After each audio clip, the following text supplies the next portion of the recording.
जाने कोई काबिल हो तो हम शान वतन देते हैं, देश की शान बढ़ाने वालों को नमन करते हैं। Hello friends, good morning. Welcome to our channel target with Lalan Sharma. Today we will discuss about viscosity. तो विद्यार्थी, इससे पहले हम लोग बर्नौलीज थ्योरम पढ़ चुके हैं। तो वहां पे जो फ्लूइड प्रयोग किया गया था वो आइडियल फ्लूइड था। आइडियल फ्लूइड में उनके लेयर के बीच कोई फ्रिक्शन नहीं करता। आज हमको पढ़ना है विस्कोसिटी, और आज जो है ये आइडियल फ्लूइड नहीं है। अगर आइडियल फ्लूइड नहीं है तो उनके लेयर के बीच जो है फ्रिक्शन की प्रॉपर्टी होती है। अगर फ्रिक्शन की प्रॉपर्टी रखता है कोई फ्लूइड, जो कि वास्तव में सभी रखते हैं, तो इसी प्रॉपर्टी को कहा जाता है विस्कोसिटी। आइए डिफिनेशन को और क्लियर किया जाए। देखिए, यहां पे ये रिवर है या कोई नाला है, नाली है, जिससे होकर फ्लूइड फ्लो कर रहा है। तो वहां पे ये केस होता है कि देखिए, रिवर बेड नीचे वाला, इसकी वेलोसिटी क्या होती है? इसकी वेलोसिटी 0 होती है। जैसे जैसे ऊपर जाता है वेलोसिटी बढ़ता चला जाता है। कि मतलब प्रत्येक नीचे वाली लेयर ऊपर वाली लेयर का क्या करता है? अपोजिशन करता है।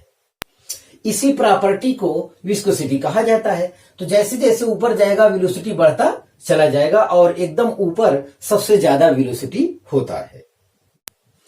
अगर यही फ्लूइड किसी ट्यूब में बह रहा है, किसी पाइप में बह रहा है, तो ये वाला केस होता है। तो यहां पे ध्यान दिया जाए, क्योंकि ये पाइप है और ये भी पाइप है, तो यहां पे जो होता है वेलोसिटी क्या होता है? 0 होता है। जैसे यहाँ रिवर बेड में यहाँ का वेलोसिटी क्या है? 0 है। और जैसे जैसे ऊपर जाएंगे बढ़ता चला जाएगा।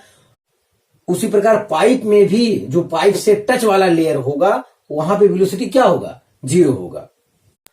और जैसे पाइप के टच वाले से डिस्टेंस बढ़ता जाएगा, वेलोसिटी बढ़ता चला जाएगा। और अगर ये फ्लूइड जो है या वाटर पाइप में बह रहा है, तो ऐसे केस में बीच में जो वेलोसिटी होगी वो मैक्सिमम होगी। ध्यान दें, इन दोनों में ये अंतर है, इस पर जरूर गौर करें। अगर ये नदी या नाले में पानी बह रहा है, तो ऐसे केस में जैसे जैसे ऊपर बढ़ता जाएगा वेलोसिटी बढ़ती चली जाएगी। जबकि पाइप में अगर वाटर फ्लो कर रहा है, तो ऐसे केस में जो पाइप से टच वाला लेयर है, वहां पे वेलोसिटी 0 होगी। जैसे जैसे पाइप के टच वाले लेयर से डिस्टेंस बढ़ेगा, वेलोसिटी बढ़ती चली जाएगी, और ये मिडिल में वेलोसिटी क्या हो जाएगी? मैक्सिमम हो जाएगी। तो फ्लूइड के लेयर के बीच जो फ्रिक्शन की प्रॉपर्टी रखता है, वही प्रॉपर्टी को कहा जाता है क्या? विस्कोसिटी। और जो उनके लेयर के बीच फोर्स वर्क करता है, उसी को कहा जाता है विस्कस फोर्स। तो अब हम डिफिनेशन को क्लियर करेंगे, विस्कोसिटी एंड विस्कस फोर्स। तो विस्कोसिटी पहले देखा जाए, the properties of a fluid due to which it opposes the relative motion between its different layer is called viscosity. Viscosity को फ्लूइड फ्रिक्शन भी कहते हैं और इंटरनल रेजिस्टेंस भी कहते हैं। जो लेयर के बीच वर्क करता है उसे क्या कहते हैं? इंटरनल रेजिस्टेंस कह सकते हैं, फ्लूइड फ्रिक्शन कहे तब भी वही मतलब है, और विस्कोसिटी है। जो फ्लूइड जो है लेयर के बीच फ्रिक्शन की प्रॉपर्टी रखता है, उसी को कहा जाता है क्या? विस्कोसिटी। विस्कस फोर्स किसे कहते हैं? इसका डिफिनेशन देखा जाए, the force between the layers opposing the relative motion is called viscous force. तो रिलेटिव मोशन को अपोज करने वाला जो फोर्स होता है, उसी फोर्स को कहा जाता है विस्कस फोर्स। एक और हेडिंग क्लियर किया जाए, वेलोसिटी ग्रेडियंट। तो यहां पे देखें, जैसे यहां पे ले लें, तो change in velocity upon perpendicular distance. मान लेते हैं ये वाला लेयर और ये वाला लेयर लेना है, इसके बीच हमें वेलोसिटी ग्रेडियंट फाइंड करना है। तो वेलोसिटी ग्रेडियंट इक्वल टू होता है change in velocity upon perpendicular distance. तो V max minus V upon ये वाला डिस्टेंस, मान लेते हैं डेल्टा वाई है, तो ये डेल्टा वाई हम लिखेंगे। तो यही है velocity gradient equal to change in velocity upon perpendicular distance, या delta V upon delta Y. अगर if velocity gradient is non uniform, अगर वेलोसिटी ग्रेडियंट यूनिफॉर्म नहीं है, ऐसा केस है, तो velocity gradient equal to DV upon D Y होता है, और ये हमेशा करेक्ट होता है।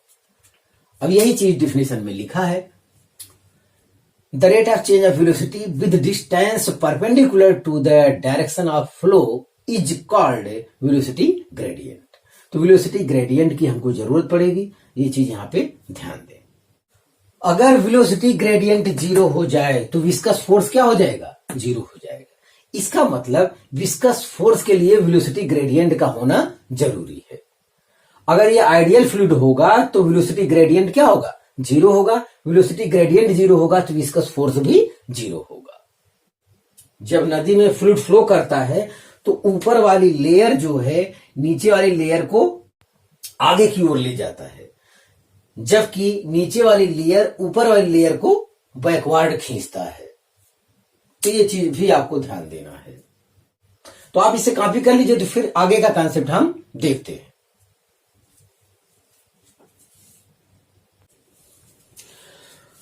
हाँ विद्यार्थी, अब हम विस्कस फोर्स का फार्मूला फाइंड करेंगे।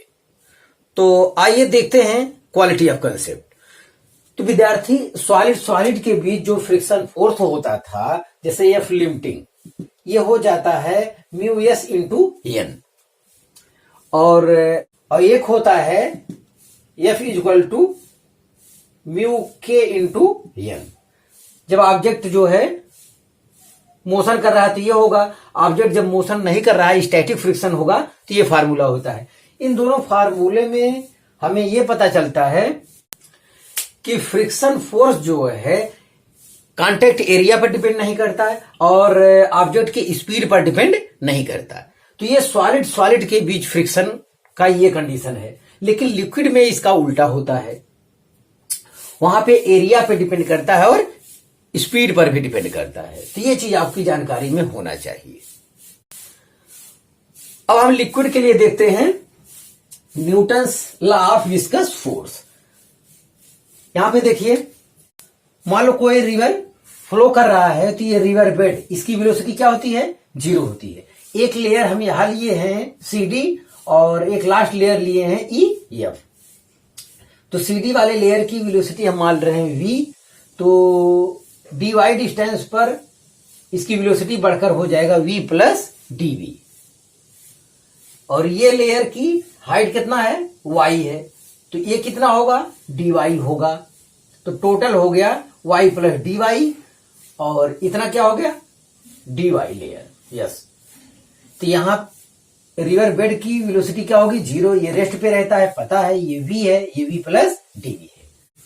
अब इन दोनों लेयर के बीच फोर्स का फार्मूला हम फाइंड करेंगे। तो देखिए यहां पे, according to newton the viscous force Fv acting between two adjacent layers of a liquid flowing in streamline motion depend upon following two factor.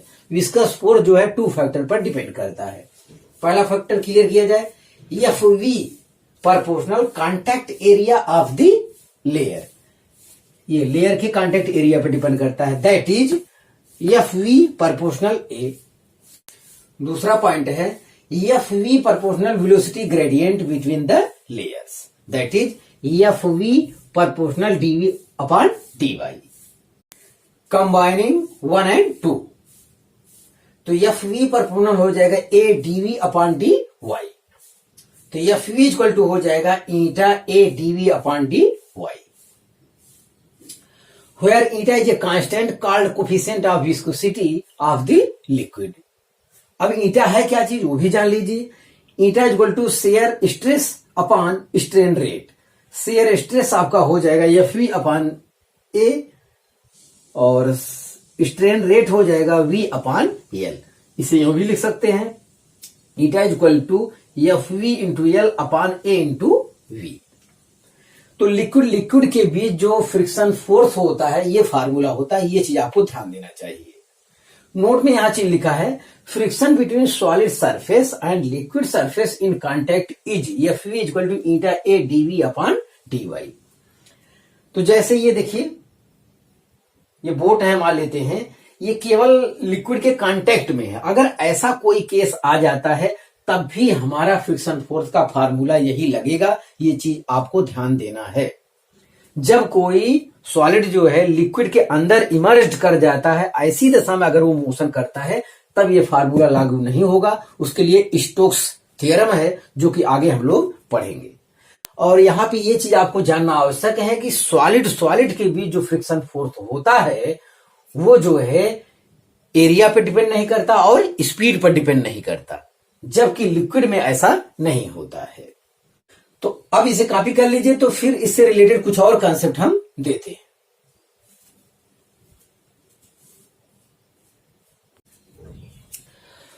हाँ विद्यार्थी, कुछ और कॉन्सेप्ट देखा जाए। Unit and dimensions of eta. तो एसआई यूनिट होता है newton second upon metre square, या पास्कल सेकेंड, या पॉइजले, या शॉर्ट में इसे पीएल कहते हैं, या डेका पॉइज कहा जाता है। तो एसआई यूनिट इतना है। सीजीएस यूनिट देखा जाए dyne second upon centimetre square. ये जी देखिए, यह सीजीएस यूनिट है आपका पॉइज। ये सीजीएस यूनिट ज्यादा जरूरी है, ध्यान दिया जाए। एक डेका पॉइज कहा जाए या एक पास्कल सेकंड कहा जाए, एक न्यूटन सेकंड बटे मीटर स्क्वायर इक्वल टू कहा जाए, वो किसके बराबर होता है? 10 पॉइज के बराबर होता है। ये पॉइज सीजीएस यूनिट है, इस बात को आपको ध्यान में रखना है। और फार्मूला ये है आपका, यहां से हम यूनिट लिख रहे हैं। अब ईटा की डायमेंशंस देख लिया जाए। तो यहां देखें, ये फोर्स है, फोर्स का लिखते हैं mL⁻²। ये dy अपने प्रोसेस के अनुसार जब ऊपर जाएगा, dy वो डिस्टेंस है तो l हो जाएगा, और एरिया के स्थान पे लिख सकते हैं क्या? L²। और dv ये वेलोसिटी है, Lt-1 लिख सकते हैं। अब यहां पे देखा जाए, m अकेला है, m लिख लिया गया। l देखें, L² हो गया, नीचे L² कैंसिल हो गया, एक l नीचे बचा, ऊपर जाएगा L⁻1 हो जाएगा। और T⁻2 है, नीचे T⁻1 है, ये ऊपर जाएगा प्लस होगा, तो जाहिर है T⁻1 बचेगा। तो जाहिर है कि dimensions of eta mL⁻1 T⁻1, ये तो आपको याद भी कर लेना चाहिए, और आसान भी है और बहुत जरूरी है, ये ध्यान दे। तो यूनिट और डायमेंशन संबंधी इतनी जानकारी है, आपको इसे जानना ही होगा। आगे देखा जाए डिपेंडेंसी ऑफ विस्कोसिटी। तो लिक्विड और गैस में टेम्परेचर का कैसा व्यवहार होता है, वो चीज यहां पे हम देखते हैं। देखिए, viscosity of liquid decreases with A rise in temperature. अगर लिक्विड का टेम्परेचर इंक्रीज कर रहा है तो ऐसी दशा में विस्कोसिटी डिक्रीज करेगा। ये कंसेप्ट आपके दिमाग में रहना चाहिए। अभी हम चार्ट की सहायता से भी इसको समझा देते हैं। The viscosity of gases increases with the rise in temperature. मतलब अगर गैस के लिए अगर टेम्परेचर इंक्रीज कर रहा है तो विस्कोसिटी इंक्रीज करेगा। ध्यान दें, अगर वो गैस है, टेम्परेचर बढ़ रहा है तो विस्कोसिटी भी बढ़ेगा, लेकिन अगर वो लिक्विड है, टेम्परेचर बढ़ेगा तो विस्कोसिटी घटेगा। वो चार्ट यहां पे दिखाया गया है, ये चीज आप देख लीजिए। The viscosities of some fluids, fluid का नाम है, टेम्परेचर है अनसेल्सियस में, और ये विस्कोसिटी मिली पास्कल सेकेंड है, ये MKS में लिखा है यहां पे। तो वाटर है, अगर 20 अंश सेल्सियस पे है तो विस्कोसिटी हो जाएगा 1 मिली पास्कल सेकेंड। वही वाटर है 100 अंश सेल्सियस, मतलब बॉइलिंग पॉइंट पे अगर पहुंच गया है, तो ऐसे केस में देखिए टेम्परेचर बढ़ाने पे क्या होगा, विस्कोसिटी 1 से क्या होगा 0.3 हो गया, 0.3 मिली पास्कल सेकेंड। तो टेम्परेचर इंक्रीज करने से जो है विस्कोसिटी घट रहा है, किसमें? लिक्विड में। यस। और ब्लड के बारे में जान लीजिए। ब्लड का 37 अंश सेल्सियस पे जो विस्कोसिटी है 2.7 मिली पास्कल सेकेंड होता है। ग्लिसरीन का आप देख लीजिए 20 अंश सेल्सियस पे 830 मिली पास्कल सेकेंड है, तो बहुत ज्यादा विस्कोसिटी होता है ग्लिसरीन का। ये चीज आपको ध्यान देना है। देखिए यहां पे बहुत ज्यादा होता है, तो जितना मैं जानता हूं उसमें ग्लिसरीन जो है सबसे ज्यादा विस्कोसिटी वाला है। अब एयर की चर्चा करते हैं।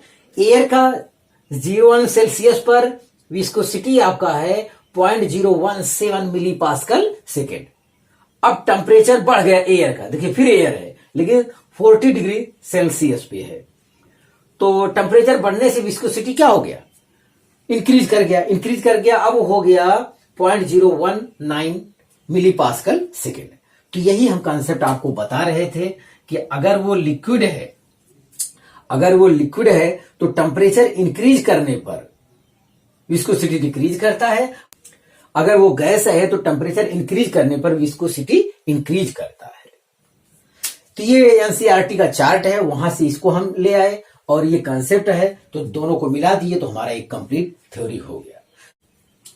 तो विद्यार्थी आप इसे कॉपी कर लीजिए। अब हम न्यूमेरिकल को देखते हैं।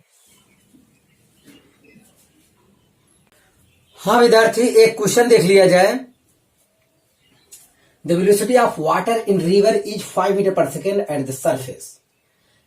If river is 5 metre deep, find the shear stress between the horizontal layers of water. The viscosity of water is 10 to the power -3 pascal second. तो ये दिया है।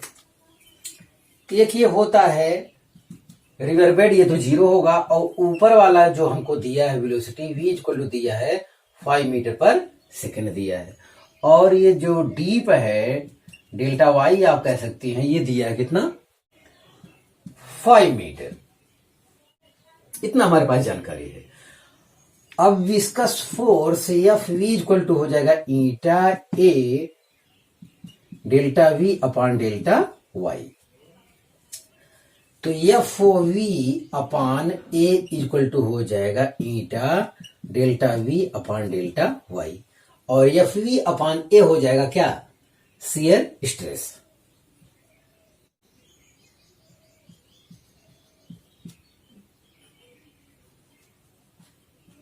इक्वल टू हो जाएगा, ईटा की वैल्यू हमें दिया है 10 टू पावर -3।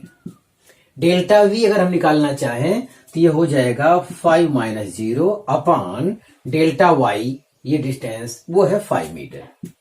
तो 5 से 5 कैंसिल हो जाएगा, आएगा 10 टू पावर -3 क्या, newton upon metre square. Unit देखिए, न्यूटन अपॉन मीटर स्क्वायर। इस आधार पे ऑप्शन ए आपका करेक्ट है। तो विद्यार्थी आप इसे कॉपी कर लीजिए। हाँ विद्यार्थी, आज बस इतना ही। आप मेहनत से पढ़ाई करते रहें। All the very best.